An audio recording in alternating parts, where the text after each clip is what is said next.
Hello,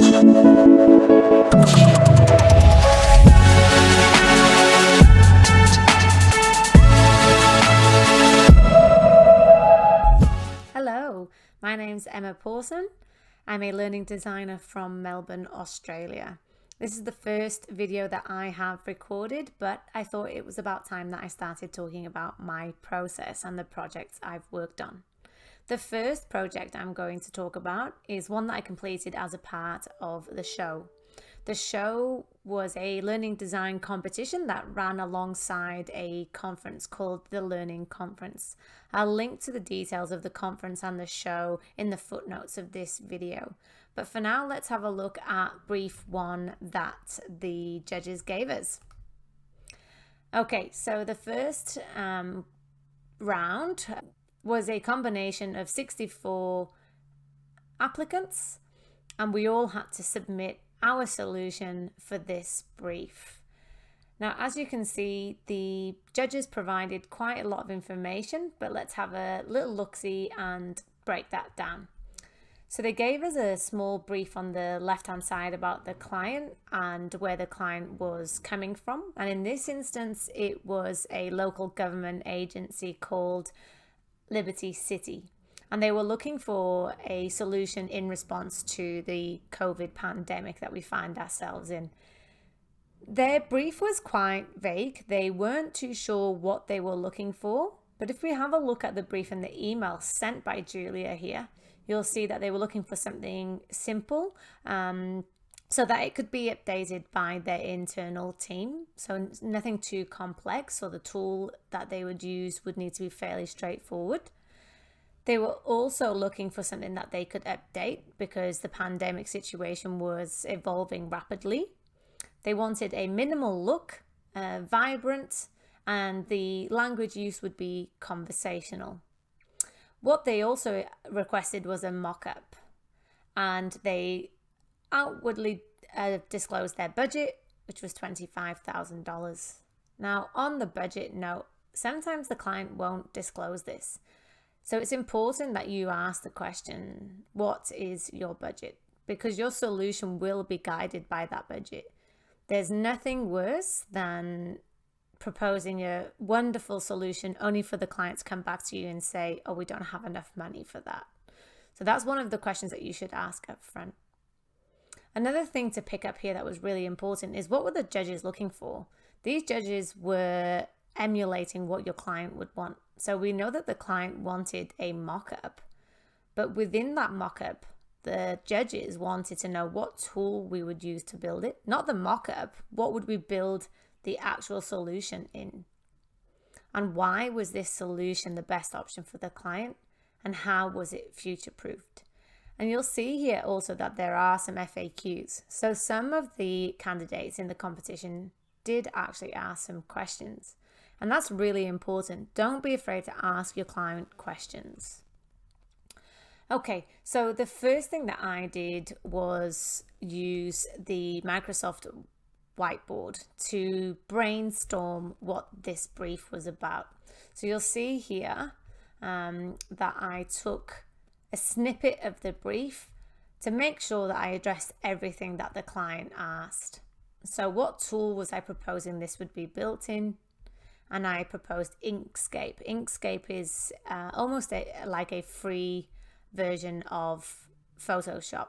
It's quite easy to upskill and also very easy to use, and it's free. And I just popped in some notes here as to how I would address the other questions. I also went out and did some market research, I guess, as to what would be the best option for a local council. And these display boards became quite enticing to me. As a local council, they would have libraries, local sporting grounds, supermarkets that they could display this information on. These boards are already in place, so I thought, why not leverage that? And then you'll also see here that I started brainstorming some screens that perhaps I would want to include on my design, and what types of information would I include in there. This wasn't a part of the brief, but I do think it helps bring the solution to life if the information included on the mock-up is realistic, as best as we know. Sometimes we have to use placeholder text, and that's fine, but if we do have some content to work with, it helps sell our product to the client.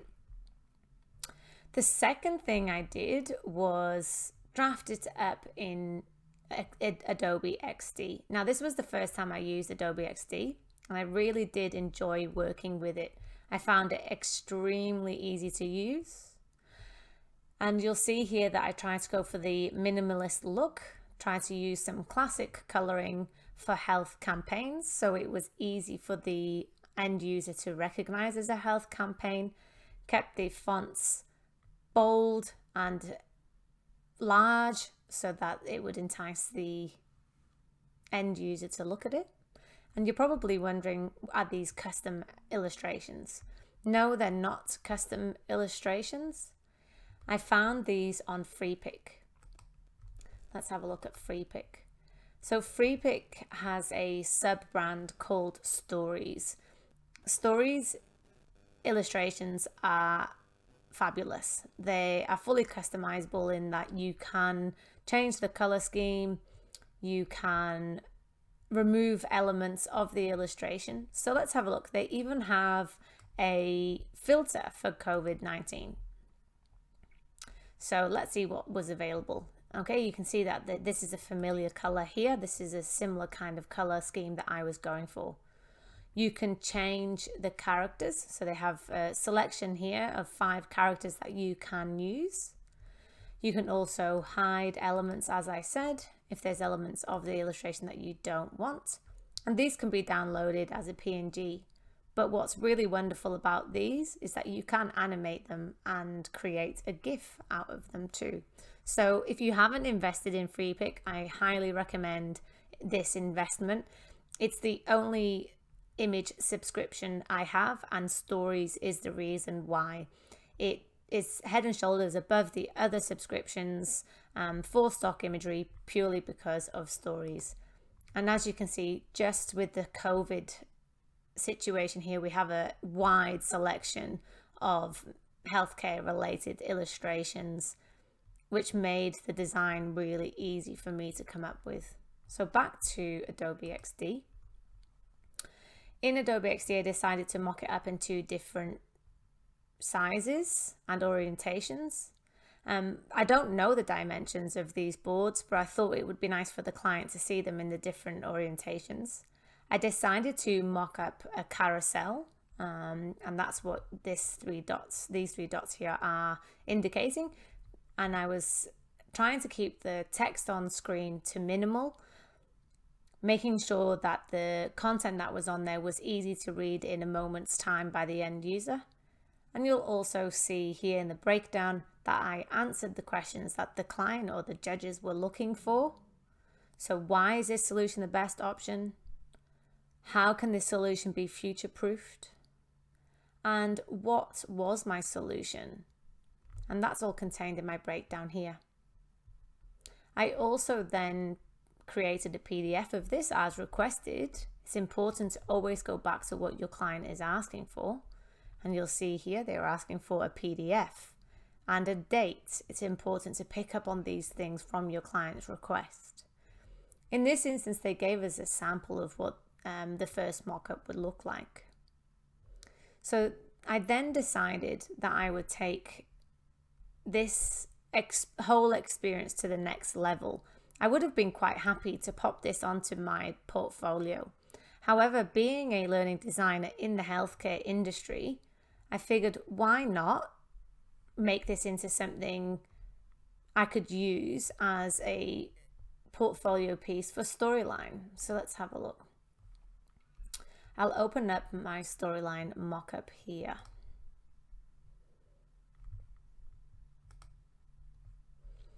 Again, I'm using Adobe XD, so I'll zoom in on this one. And I worked with a wonderful graphic designer who emulated the illustrations. Again, another investment I was very happy to make. She created these beautiful custom illustrations for me. And these are things I can repurpose. The healthcare workers can be used in other modules, hence the drive for me to get these illustrations created custom. I'll pop a link to Izzy's website also in the footnotes if you want to have a look at her work.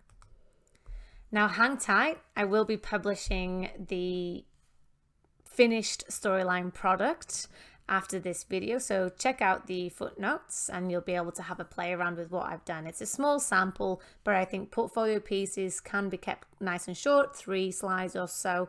But I hope you liked my first video. Please come back and like the video or subscribe to my channel, and I'll be hoping that I will be publishing videos like this more often. Thank you so much for your time, and I hope you enjoyed it. Bye.